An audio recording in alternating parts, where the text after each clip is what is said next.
Bem, como vocês puderam ver nesse clipe, a gente agora entra no mundo da troca de elétrons. A gente vai trabalhar os processos químicos ou reações em que vão ocorrer oxidação e redução. Lembrando sempre que um não acontece sem o outro. E a gente vai perceber que essas reações de oxirredução, quando acontecerem, vão necessariamente gerar energia elétrica. E é justamente o que nós vamos chamar de pilhas que vamos estudar nesse momento. A eletroquímica, que é o conteúdo central desse jogo, é dividida em duas áreas, as pilhas e as eletrólises. Nesse caso, como eu já tinha dito, vamos estudar a parte das pilhas, que são as reações que produzem energia elétrica. Vamos então a essa aula de Eletroquímica 2. Antes de mais nada, vamos discutir sobre as reações de oxirredução. Vamos então, para entender melhor a questão da oxirredução, observar o exemplo a seguir. Nesse exemplo, vemos uma típica reação de oxirredução, onde o sódio metálico reage com o gás cloro, produzindo o NaCl. Se calculado os números de oxidação, toda substância simples tem NOx igual a zero. Então, o sódio é zero, cloro é zero. Em compostos, todo metal alcalino é mais 1. E os halogênios sem oxigênio são sempre menos 1. Regras gerais dos NOx. Então, você percebe que o sódio, que era zero, passou a mais 1. O seu número de oxidação aumentou. Então, ele perdeu elétrons e sofre um processo designado oxidação. Por outro lado, o cloro, que era zero, passou a ter NOx menos 1. O seu número de oxidação diminuiu. Então, ele sofre um processo chamado redução e ganha os elétrons perdidos pelo sódio. Porque você tem que perceber que aqui ocorre sempre uma transferência de elétrons. Alguém vai dar e alguém vai receber. Vamos ver como é que fica isso num resumo geral. Oxidação é a perda de elétrons que causa o aumento do NOx e gera o que em pilhas você vai chamar de anodo. Guarda uma regrinha, vogal com vogal. Oxidação é sempre o anodo. Vamos olhar o outro lado. Redução, ganho de elétrons. Diminui o NOx. Então, vai formar o seu catodo. Catodo, então, no processo de pilhas, que vamos estudar hoje, está associado à redução. Lembra aquele detalhezinho? Consoante com consoante.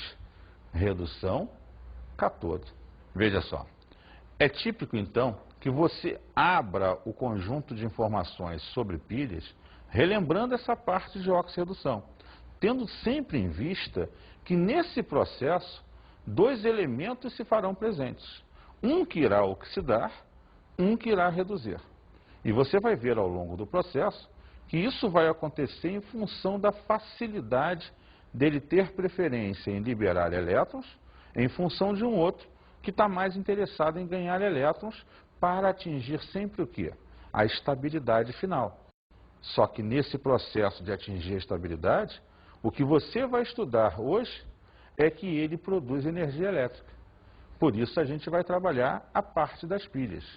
Mas é importante eu te relembrar que existe um outro lado do jogo, que são reações de oxirredução que espontaneamente não aconteceriam e que vão ter que ser estimuladas, normalmente por um gerador, para que elas possam vir a acontecer. Vamos observar esse esquema a seguir. Basicamente, você tem uma reação química, uma energia química que vai ser gerada e que vai ser, no caso da eletroquímica, transformada ou gerada em energia elétrica. Só que você percebe dois processos.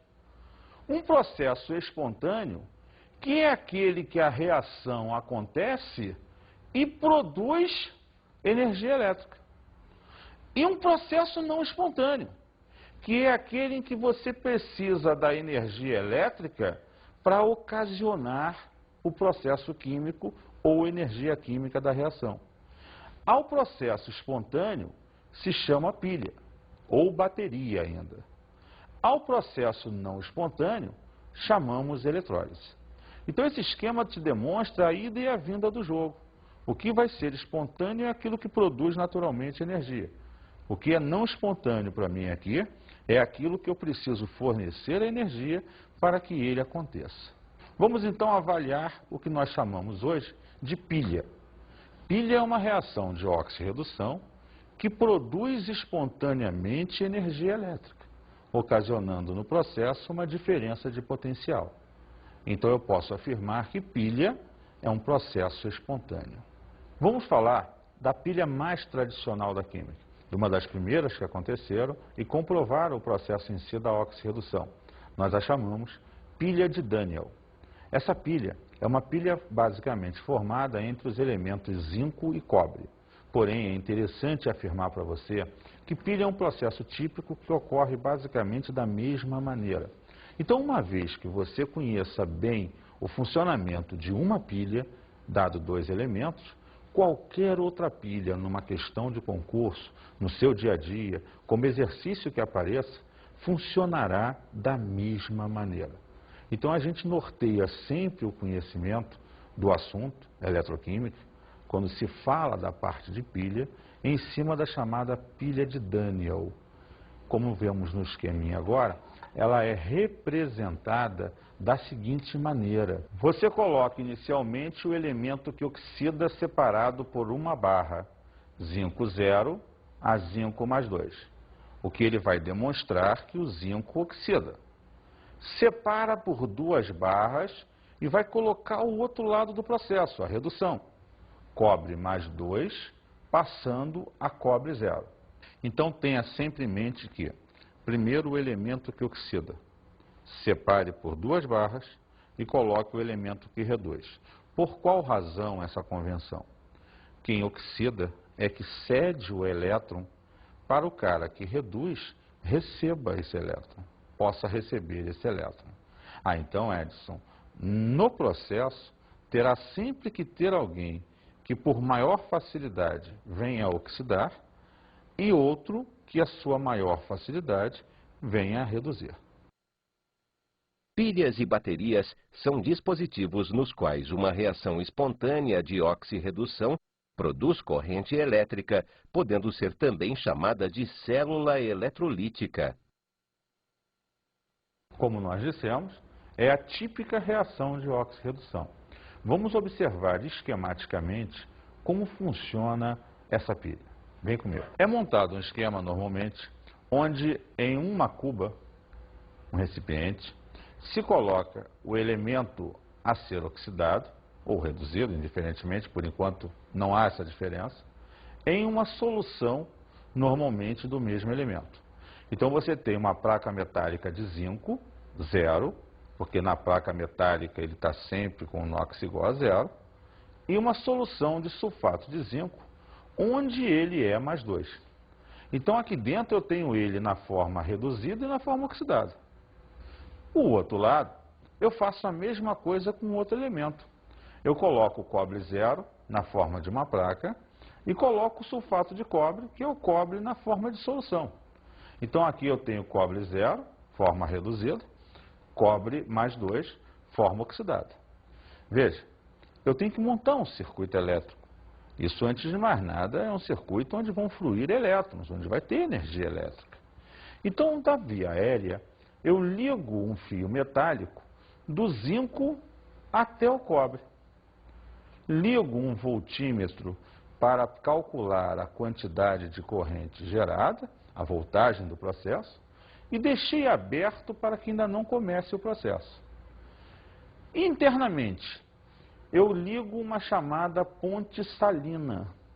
É um tubo em U, onde dentro dele eu coloco um sal, diferente do que está nas soluções, que vai servir para fechar o meu circuito, conduzindo íons por dentro dele. Então, repare, primeiro detalhe importante, que a via aérea da pilha flui elétrons. A via aquosa flui íons, mais precisamente ânions, a fim de manter a neutralidade das cargas dentro do processo. Veja só então, como foi dito inicialmente, o zinco vai oxidar. Se ele vai oxidar, ele vai passar de 0 para +2. Então ele vai sair da placa para a solução e essa placa vai sofrer corrosão. Os elétrons gerados por ele vão passar pelo circuito vindo para a placa de cobre, que ao receber esses elétrons sofre redução, passando de cobre +2 para cobre 0. Ah, o cobre +2 é o que está na solução. Se ele vai reduzir a cobre 0, ele vai ficar sólido, perfeito. E aí se depositar sobre a placa.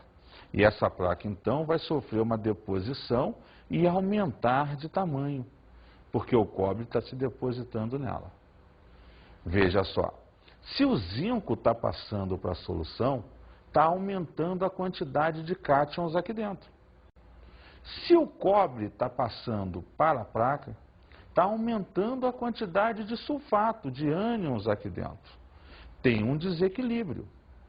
É por essa razão que eu disse que os íons sulfato vão fluir do recipiente do cobre, pela ponte salina, para o recipiente do zinco. O maior número de cátions zinco agora se unindo a esse maior fluxo de íons sulfato. Essa solução se tornará concentrada. Por outro lado, o íon cobre passa para a placa. O íon sulfato flui pela ponte salina. Eu estou perdendo os sais aqui de dentro. Essa solução está se tornando diluída. Então, Edson, numa linha geral, é isso que vai acontecer numa pilha. São esses os efeitos e as passagens que ocorrem normalmente naquela pilha. Vamos detalhar isso por meio de uns esquemas mais bem elaborados. Vem comigo. Modificações e explicações. Eletrodo de zinco. Corrosão da lâmina de zinco.